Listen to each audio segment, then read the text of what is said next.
did Yeah, it not correctly. women's, but women's. We are Well, woman.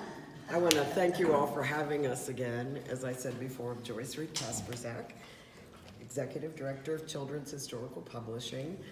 And this is our latest book. It's called The Empowered Woman, The History of the Dayton Women's Club.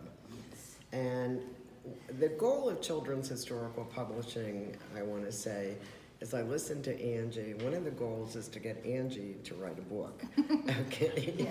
And we have all kinds of syllabuses that we started a year ago. But why is all this history important to children or young people? Because we don't know our place in the community. If we don't know why the community is what it is, where the groundwork was, who's buried there is an important part of who has lived there and what they did and why they did it, but that they did it. And we live in the result of that history, and we grow from that history. You know, I say our goal is to serve the underserved subjects before the underserved children. And what we have done in the past since 2001 is we have donated 560,000 books to the underserved schools in this community. And we write teacher guides to go with these books so that we're making sure that there are lessons that fit into the state curriculum. And someone asked me, isn't that difficult? Absolutely not. You can take any subject and find its roots in things in history. And then you can also build the future on the things that happened from the history. But our little guys are running around town not knowing much of why they're here, what's there, and who's there. And it's the same way with the book on the women's club. The historian will put soap in my mouth each time I say that. It is a singular woman. Many people pass that beautiful building there on Ludlow. It's 100+ years old, and it stands for a lot of hard work. Now go back to Patterson, the men that sent the women to the women's club, the women's club. These men said, my wives are sitting at home and they basically are bored and have nothing to do. At least the women were recognized that they needed a place to go. And what came from that? What came from that? You are neighbors right across the street to the Art Institute. There was a woman, part of the women's club. I'm not going to steal Mollie's thunder. No, don't talk too much. Right. Anyway, it's a lot of stuff. And I brought the historian with me who has been the pillar of collecting all the history for the club and kind of the spirit behind of making sure that the history lives on. And I pigeon-toed her a couple years ago with Kurt Dalton and said, we'd really like your information. And she was gracious enough to guide us through, and we also collaborated with someone else who did some other pieces of history. So at that point, I'm going to turn it over to Miss Mollie Hauser, our historian. Thank you.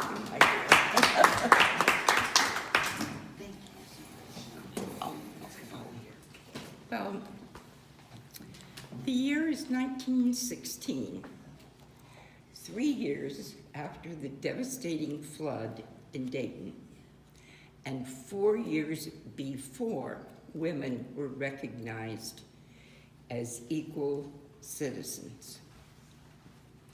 1916 was the year that empowered club women under the leadership of Marie J. Kumler purchased the steel Darst Mansion, a place to gather, a place known as the Dayton Women's Club. Joyce had asked Sherry and me to write some of the histories of a few of the members of the Women's Club for the Children's Historical Publishing. You will recognize the names of most of these women of whom we wrote, of women who helped shape the future of our city. Electra C. Doran, suffragist, librarian, pioneered today's bookmobile. Julia Shaw Patterson Carnell, philanthropist, gave us the Dayton Art Institute. Gertrude Felker, leader in public health education, provided clean milk and saved the lives of many of our children. Minnie Stanley, suffragist, first president of the League of Women Voters, taught women how to cast their ballot.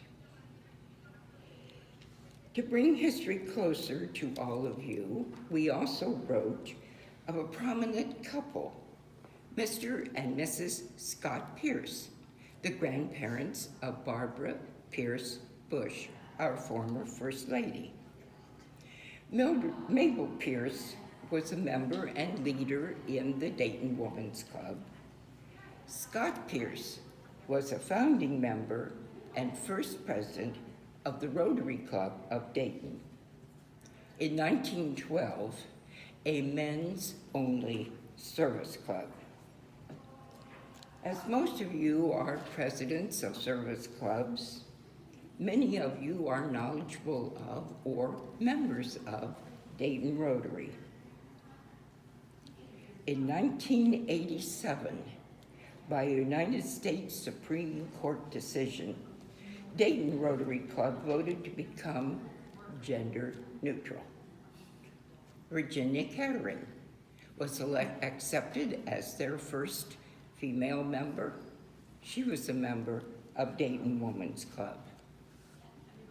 79 years after women were given the right to vote in national elections, on July 12, 1999, Dayton Rotary elected their first female president, Suzanne Hussein Weaver. 1999. Yes. These pioneers, each in their own field, were truly empowered women. Now, if you have questions, but I did want to set the scene of what the Women's Club has contributed to our society, to our city, through many, many years. We celebrated 100 years as a viable club in 2016. Angie was one of our speakers. We had women who portrayed Catherine Wright. Who else? Oh, you're looking at me as to who else was a member. Yeah, like you're supposed to help me with this. Well, the Talbot family, the Meade family, any of the prominent families in Dayton, the women were a part of the club. And the Women's Club also was an umbrella for all of the other smaller clubs that were meeting in different places throughout the city. Now it brought all of the women together in one house and one location so that they could have a place to stay, for camaraderie, for luncheons, for teas, all of that. And so it brought a lot of people together. So we're talking the Wrights and Murray Kumler and the lawyers and the businessmen of Dayton. All of them were philanthropists, as were their wives. Probably they were the wives were directing the men where to send their money to and which organizations to support. But in the heyday in the teens and 1920s, they really did a lot for the war effort and new legislation for fresh and clean milk and drinking water, as well as service, helping with the poor and the indigent in the city. Oh yes, we are today still a philanthropic organization. Social, yes, but really philanthropic, and also, as Marie Kumler said, not only for the women, but for the men. We will certainly open our doors to male members. All of our husbands are members of the club, but Under duress. no. Neither Jack nor my husband Oh, geez. was under duress, right? We enjoyed every minute, and so did they. So if there are questions, fine. I was told initially I had 10 minutes, and so I wrote a little script for 10 minutes. But the Civitan Club also meets at the Dayton Women's Club. And so we open our doors to all organizations, certainly. The building was built by Robert Steele. You know, the flood destroyed a lot. And I have talked to many people, and we cannot put a date but before 1850. He bought the land between 1845 and 1850 on a floodplain. Previously, someone had started a building, but they didn't want it because it had been flooded. The front of my book, Nancy Horlacher printed this out for me. 1847 was one of the many floods in Dayton. So, but Robert Steele saw something else when he built the house. And obviously he built a good house. Then Mr. Darsh bought it 1864. And after the Civil War, then he added the third floor and really embellished the facility. So we're very proud of our home. We need lots of money to maintain that beautiful old home. And we will be having a ceremony this fall for our Ohio Historical Marker. So we don't have a date yet. We're still pulling a lot of wonderful people together, including, and I'm going to have lunch with her this Friday, the great-grand-niece of Susan B. Anthony. Now, Susan didn't live in Dayton, but this lady does. Winnie lives here.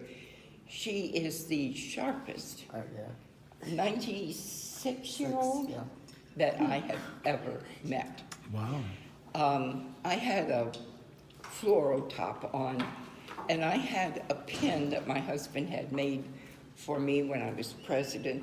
Just a pretty little shiny pin, the outline of the house. This lady looked at me, she was sitting here. She looked at me and she said, "That's the club, isn't it?" So this is the sharpest lady of her age, just marvelous. So anyway, watching the newspapers and so on for our ceremony. I thank you. Thank you. I wanted to add, inside of our book, one of the things that we did, Mollie collected all these lovely pictures of these people and information and showed where stock was sold, that the original building, you bought shares of stock. It was a boarding house. And how we concluded this book is we did a section called The Trailblazers, but the Trailblazers of Dayton. And we went all the way through and of course did the historical things, but then being let's say a rebel out of the 60s, I had to go back through and take a look and say, okay, who were the first women that did so on and so forth? Well, we have, in 1929, we got our first woman policeman, Dayton woman's first black policeman. You know about Charity Early Adams in 1942. She became an officer in the Women's Auxiliary Corps first. You had Leela Francis, who was a realtor, I don't know if you remember her, the first black realtor. You had the first 1950s, Edith Lewis was the first black radio show hostess named Delilah. And of course, is that right? Yeah. Yeah.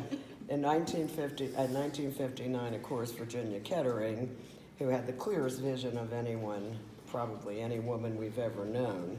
But then it got to be fun. We knew the Dayton Ballet, Geraldine Blunden, and of course, the Schwartz sisters. Geraldine Blunden started DCDC, a black woman who had the guts to come downtown in 1938, two Jewish women, and embellish and friends and whatever, and African American women, where neither one of the races were welcomed at that point in time.